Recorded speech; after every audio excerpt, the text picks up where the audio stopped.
Fala aí pessoal, beleza? Tudo bom com vocês? Espero que sim, espero que vocês estejam bem.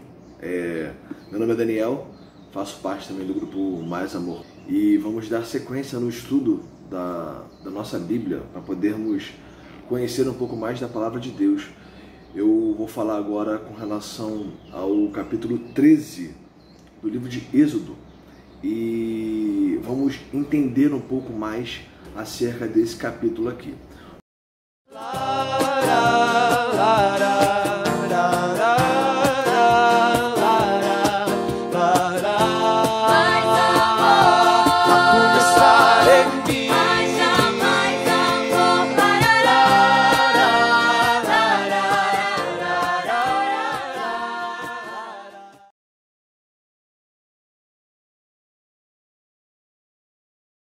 O capítulo 13 de Êxodo, ele tem alguns pontos que são importantes.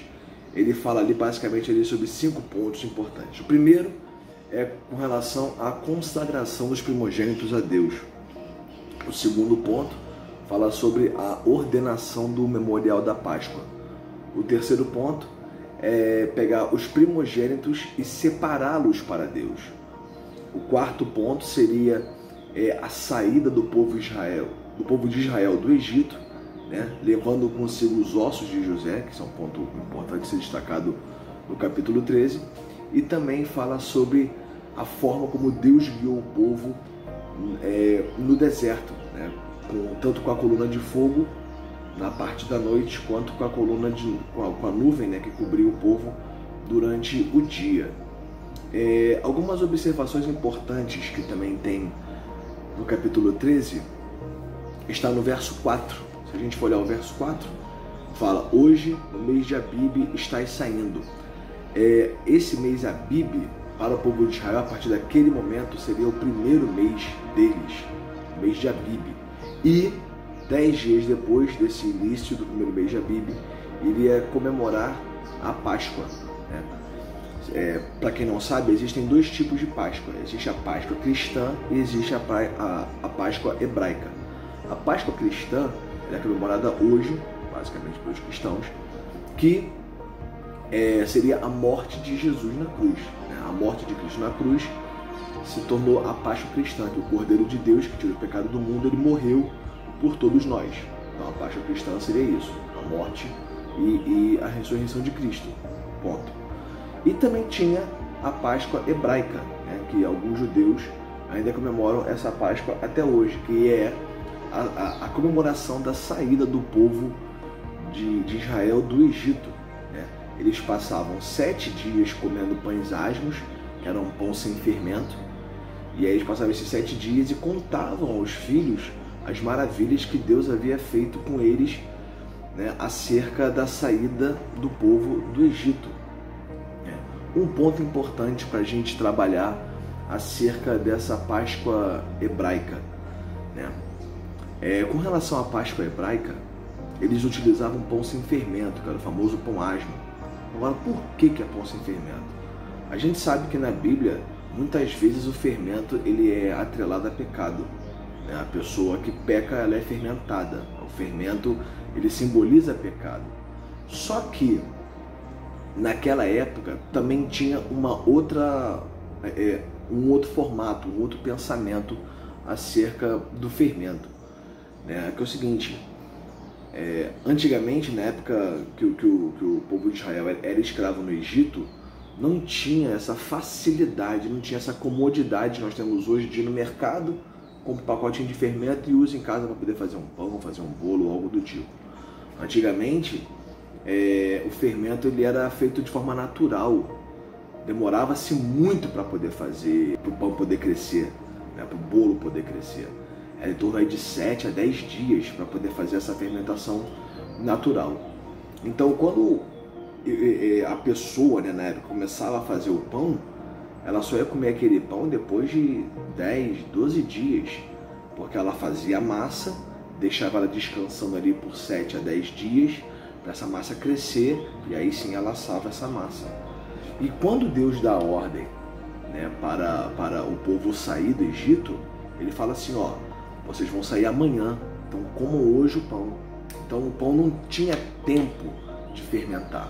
Então, por não ter esse tempo de fermentar, o pão era sem fermento porque era um simbolismo até de pressa.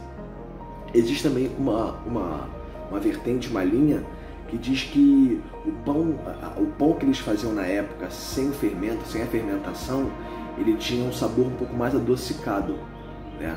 Então, assim, esse sabor adocicado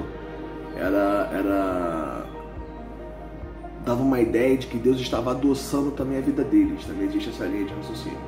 Então, assim, o capítulo 13 de Êxodo, ele fala sobre essa preparação, esses 7 dias de festa em comemoração à saída do povo do Egito, tá certo?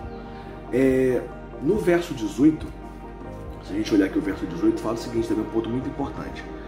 Porém, Deus fez o povo rodear pelo caminho do deserto perto do Mar Vermelho, e, arregimentados, subiram os filhos de Israel do Egito. Aqui é curioso porque fala que Deus tira o povo do Egito e faz com que o povo fique rodando no deserto. Assim, eles saem e vão rodar próximo ao deserto do Mar Vermelho. O que é curioso nisso? Por que ele faz o povo rodear, né? Que fala aqui no verso 18, fala... Deus fez o povo rodear pelo caminho do deserto perto do Mar Vermelho. Por que esse foi esse rodear, esse dar uma volta, né, digamos assim? Tem 2 propósitos esse verso 18. Primeiro, os israelitas, eles estavam desarmados. Então, eles não tinham noção bélica, eles não tinham nenhuma noção eles não tinham levado armas com eles, né? Eles não tinham essa noção de luta, de guerra, porque eles eram escravos, estavam sendo escravos há 400 anos, né? Então eles não tinham essa noção bélica.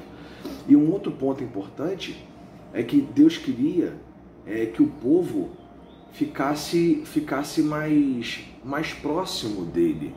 Ele queria mostrar para o povo, ele queria levar, na verdade, o povo para o Monte Horebe para poder fazer aliança com o povo. E, de certa forma, também Deus sabia que o exército egípcio ia chegar e ele ia fazer aquele grande milagre de poder abrir o mar, né?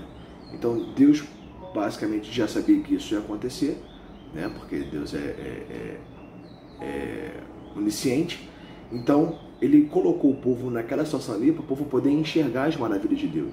Lembrando o seguinte, o povo ficou por muito tempo como cativo no Egito, né? Então, eles estavam meio abrutalhados, né? Então Deus precisava mostrar de forma muito incisiva o seu poder acima deles. Tanto que o capítulo 13 também fala que Deus pede, né, que seja separado os primogênitos, né? Deus fala assim, ó, todo o primeiro filho de qualquer animal e todo filho que vocês tiverem, o primeiro filho vai ser meu. Lembrando o seguinte, né? Posteriormente, depois quando Deus faz a separação do tabernáculo e as tribos, eles separam os levitas para poder fazer todos os trabalhos para Deus. Nessa época não tinha. Então Deus falou assim, ó, o primeiro filho de cada um de vocês, o primeiro animal nascido, né, dentro do seu território ali, eles serão meus. Ou seja, justamente o contrário, né, do paganismo, né, que geralmente no paganismo, antigamente, o primeiro filho era morto, num sacrifício feito aos deuses. Deus institui completamente o contrário, né? O primeiro filho deles seria separado para Deus, ele faria os trabalhos que Deus iria pedir, no caso, para eles. Então, esse capítulo 13 também aborda esse assunto. E o penúltimo ponto com relação ao verso 19. O verso 19 aqui diz o seguinte, ó: também levou Moisés consigo os ossos de José, pois havia este feito os filhos de Israel jurarem solenemente, dizendo: certamente Deus vos visitará daqui, pois levai convosco os meus ossos. Ou seja, o verso 19 diz uma lembrança que José havia pedido, né, para sua família, o seguinte, ó, quando vocês saírem do Egito, levem os meus ossos. Isso é um ponto até importante pelo seguinte, que mostra a grande importância que José já sabia que eles um dia iam sair do Egito, né? A promessa feita a Abraão, José sabia que eles iam ser de uma grande nação, eles iam ter uma grande nação e que iam povoar a terra de Canaã. Então José já sabia que um dia eles iam sair do Egito e falou assim, ó, não se esqueça de mim quando sair do Egito, então levem os meus ossos, levem o meu corpo, né, meu corpo, aquilo que havia sobrado do corpo de José, embora a grande chance dele ter sido embalsamado, porque ele foi uma grande figura, né, dentro do povo egípcio. Então Moisés cumpriu o pedido de José feito há mais de 400 anos atrás. Então o capítulo 13 também destaca isso. E por fim, para nós encerrarmos o capítulo 13, ele fala da forma como Deus guiou o povo, né? A partir do momento que o povo de Israel sai do Egito, né, eles saem do Egito, uma nuvem é formada em cima deles, sendo a presença de Deus com eles ali, e essa nuvem era para poder proteger o povo do calor do deserto. E essa nuvem tinha três funções, né? Primeiro, guiar o povo, né? Ela dava a direção que o povo ia seguindo a nuvem. Segundo, proteger do calor. E terceiro, eles sabiam que ali era a presença de Deus, era Deus guiando o povo. E essa nuvem, à noite, ela se transformava numa coluna de fogo, né? Ela se transformava, né, numa coluna de fogo para poder aquecer o povo do frio do deserto e também iluminar o arraial quando fazia o acampamento. E também aqui no capítulo 13 fala que a coluna de fogo, ela também guiava o povo. Então o povo muitas vezes viajava durante o dia e o povo também viajava durante a noite. E isso pode ser trazido para nós hoje, né? Desde quando Moisés volta para o Egito para poder libertar o povo através das pragas, Deus se fez presente de forma muito viva, muito real para o povo. O povo tinha ficado 400 anos de escravo, né? Deus teoricamente estava meio escondido ali, né? O povo começou a clamar a Deus e aí Deus percebe que o povo estava sofrendo muito e envia Moisés. A partir desse envio de Moisés e depois com a saída, Deus se faz presente constantemente na vida dos israelitas, através da coluna de fogo e da nuvem. E da mesma forma como Deus se fez presente com o povo de Israel, Ele também se faz presente na nossa vida hoje. Deus, Ele é constantemente presente na nossa vida. É importante nós buscá-lo, nós buscarmos a Ele, nós buscarmos Deus. O ideal seria nós buscarmos o nosso Senhor de todo o nosso coração, porque Ele se faz presente na nossa vida. Que nós possamos sempre lembrar que no nosso dia a dia vai ter sempre uma nuvem, né, para poder nos proteger, para poder nos guiar. E à noite pode ter uma coluna de fogo, não visível, mas no nosso pensamento, no nosso sentimento, sempre sabendo que Deus está nos guiando, né? Beleza? Então é isso aí, galera.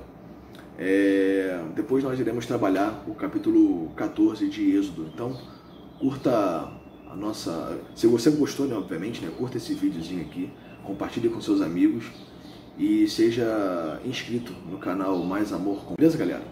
Um grande abração aí e até a próxima. Valeu!